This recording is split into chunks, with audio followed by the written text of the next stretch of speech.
اپنی پشت کی طرف سے چمک رہا ہے تو سورج کی تپش اور حرارت کا یہ عالم ہے. اس دن جب آسمانوں پر سورج نہیں ہوگا، اس دن جب آسمانوں کے فاصلے نہیں ہوں گے، اس دن جب سینکڑوں ہزاروں سال کے فاصلے نہیں ہوں گے، انسان کے سر اور سورج کے درمیان صرف ایک ہاتھ کا فاصلہ ہوگا، اور وہ بھی سورج آج اپنی پیٹھ کی طرف سے چمکتا ہے، اس دن سورج اپنے چہرے کی طرف سے چمکے گا.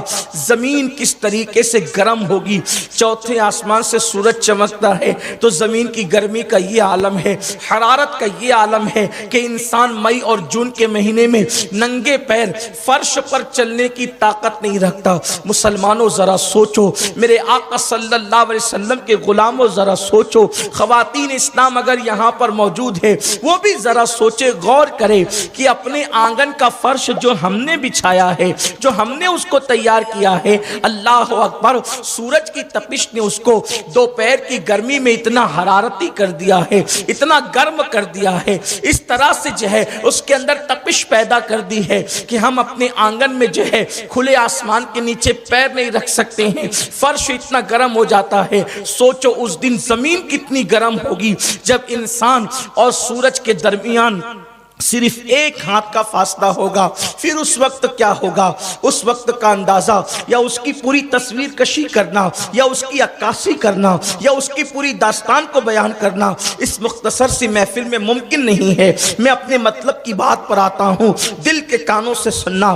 یاد رکھنا یہ کوئی کہانی نہیں ہے کہ اس کو آپ نظر انداز کر سکیں، یہ کوئی قصہ نہیں ہے کہ یہ کسی قصہ گو کی اللہ اکبر انسان کی ذہانت ہو، لیکن اللہ یہ اس غیب دا نبی نے بیان فرمایا ہے کہ اللہ اکبر جو زمین پر بیٹھ کر لوح محفوظ پر نگاہ رکھتے تھے، جن کو اللہ نے عالم ما کان و ما یکون بنایا تھا، اللہ رب العزت نے ان کو گزرے ہوئے اور آئندہ حالات کے پر جو ہے وہ اطلاع عطا فرمائی تھی. اللہ اکبر، میرے اور آپ کے آقا مصطفیٰ جان رحمت صلی اللہ علیہ وآلہ وسلم نے ہم کو آنے والے حالات پہلے سے اس لیے بتا دیے تاکہ ہم وہ کام نہ کریں، ان گناہوں سے اپنے آپ کو بچائیں، تباہی اور بربادی سے اپنے آپ کو بچائیں. ذرا سوچو، غور کرو، آج اللہ اکبر اگر لائٹ چلی جا رہی ہے، پاور بند ہو جا رہی ہے تو اپنے گھر میں بیٹھنا مشکل ہوتا ہے. اس وقت جب سورج سر پر ہوگا انسان کی کیفیت کیا ہوگی؟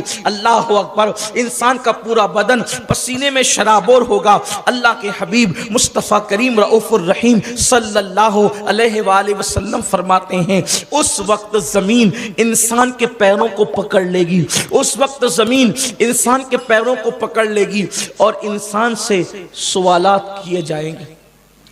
انسان کے پیروں کو زمین پکڑے گی اور زمین اس وقت تک کہ انسان کے پیروں کو نہیں چھوڑے گی جب تک اللہ اس سے چند سوالات نہ کر لے، اللہ تعالیٰ اس سے کچھ پوچھ نہ لے اور وہ اس کا جواب صحیح طور پر نہ دے اس وقت تک کہ اس کی چھوٹ نہیں ہوگی. پہلا سوال، جب زمین جب اس کے پیروں کو پکڑ لے گی تو اللہ کی طرف سے پہلا سوال یہ ہوگا کہ تو نے اپنی زندگی کو کہاں گزارا، تو نے اپنی زندگی کو کس کام میں گزارا. ابھی آپ دیکھیں ماہ رمضان شریف جیسا برکت والا مہینہ گیا ہے، عید کی چھٹیوں میں مسلمانوں کا حال کیا ہے؟ اس وقت پوری دنیا کے مفکرین، خطبہ، مقررین، علماء، دانشور سب چیخ رہے ہیں بے چینی اور بے قراری سے کہ قوم پر ظلم کتنا ہو رہا ہے، قوم غربت کی چکی میں پس رہی ہے، قوم کٹ رہی ہے، قوم تباہ ہو رہی، قوم برباد ہو رہی، یہ سب باتیں ہو رہی اور حق ہے.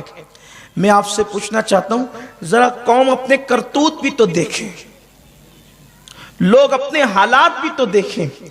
جس قوم کی کیفیت یہ ہو کہ ماہ رمضان شریف گزرنے کے بعد عید الفطر کی نماز پڑھنے کے بعد ساری تھیٹریں کے چاروں شو فل ہو جائیں اور سب بھر جائیں اور جگہ نہیں ہو بیٹھنے کے لیے، وہ قوم تباہ نہیں ہوگی تو کیا ہوگا؟ کیا اثر ہے رمضان شریف کے روزوں کا ہماری زندگی پر؟ کیا اثر ہے تراویح کا ہماری زندگی پر؟ کیا اثر ہے نمازوں کا ہماری زندگی پر؟ کیا اثر ہے عبادتوں کا اور تلاوتوں کا ہماری زندگی پر؟ حال یہی ہے کہ رمضان شریف سے جیسے پہلے تھے رمضان شریف کے بعد وہی حال. بلکہ رمضان المبارک میں بھی تبدیل نہ ہو سکے، ماہ رمضان شریف کی برکتیں ہمیں بدل نہ سکی، یہ مسلمانوں کی کیفیت ہے۔ ایسی قوم تباہ و برباد نہ ہوگی تو کیا ہوگا؟ میرے پیارے آقا صلی اللہ علیہ وسلم کے پیارے دیوانوں، اللہ کے حبیب غیب داں نبی صلی اللہ علیہ وآلہ وسلم نے فرمایا تم سے پوچھا جائے گا تم نے اپنی زندگی کو کہاں گزارا؟ مسلمانوں ذرا اس دن کا غور کرو، تصور کرو، جبریل امین جیسا فرشتہ خدا کی ہیبت سے کانپتا ہوگا، حضرت آدم نفسی نفسی کرتے ہوں گے، حضرت نوح نفسی نفسی کرتے ہوں گے، انبیاء کی زبان پہ میرے آقا کے سوا سب کی زبان پہ نفسی نفسی ہوگا۔ اس وقت قدرت کہے گی اپنی زندگی کو تو نے کہاں گزارا؟ بتاؤ اپنی زبانوں میں یہ طاقت کہاں سے لاؤ گے؟ یہ کہنے کے لیے زبان میں طاقت کہاں سے لاؤ گے کہ ہم عید کے دن بھی فلم خانوں میں بیٹھتے تھے،